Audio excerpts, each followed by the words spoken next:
area. Actually, there's one nearby. This lago has some of the region's best beaches and rock formations. With over 34,000 souls, I'm praying at least I get one girlfriend.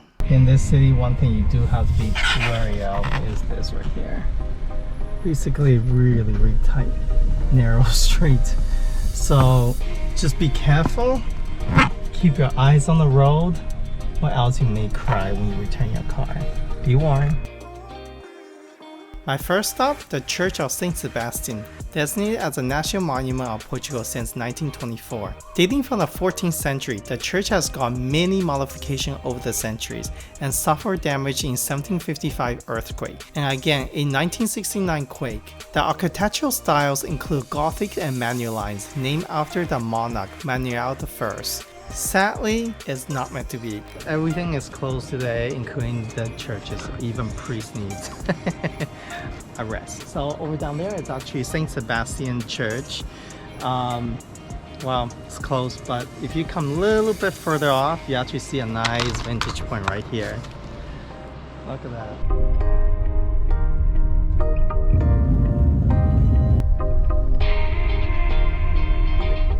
Look, the slope makes me actually really nervous. So just be careful, guys.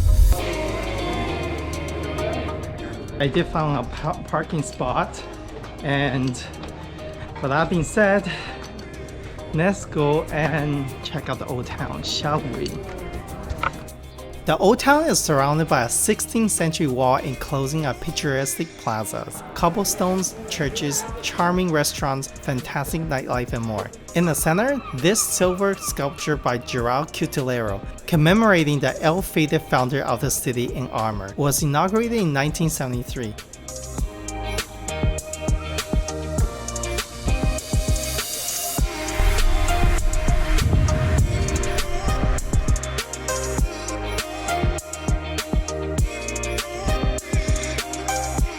Parking here is quite a headache, as you can see, because even though everything is closed, say in New Year's Day, people still beach upset.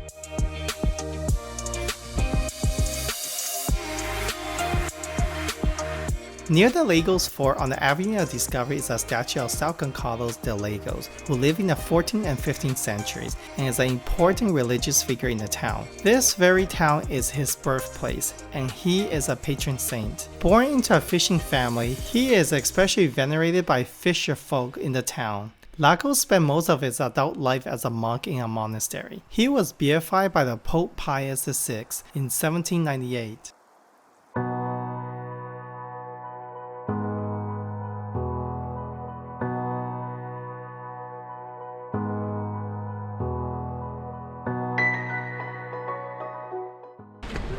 In Spanish, Portuguese, it's called Dona Ana.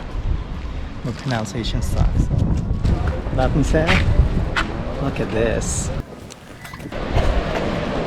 Fabulous.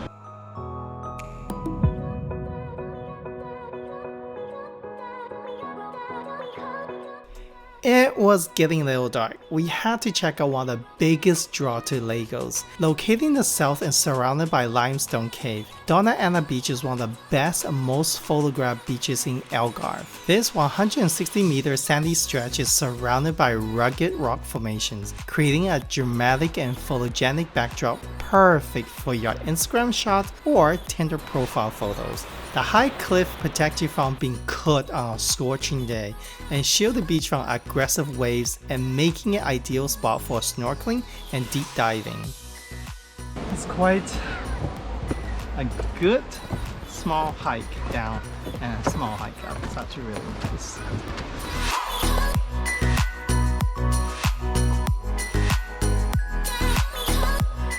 I hope you still got some energy left, since I want to end the visit to Lagos on a high note with some mercy. Ponta de Delide in Portuguese literally translates to Point of Mercy. Very appropriate name since it's only 5 minutes drive or 20 minutes on foot.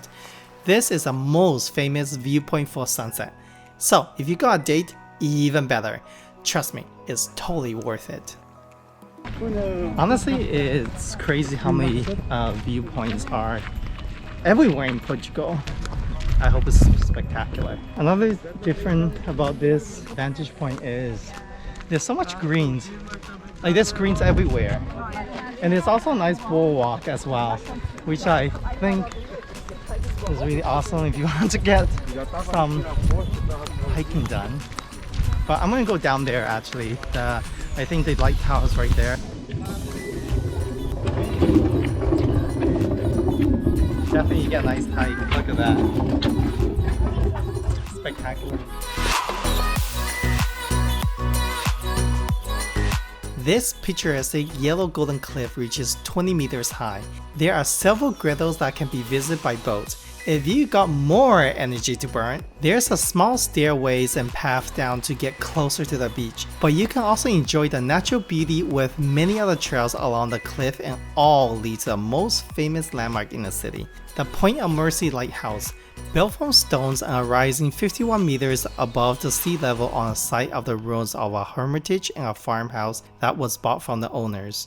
This lighthouse has been in operation since 1913. Initially, the lighthouse has a lens that emits 5 flashes, grouped every 10 seconds, powered by an oil lamp with a range of 18 nautical miles. In 1952, the lighthouse was electrified and replaced with an electric lamp. The range subsequently increased further. It was fully automated in 1983, with one white light flashing every 7 seconds.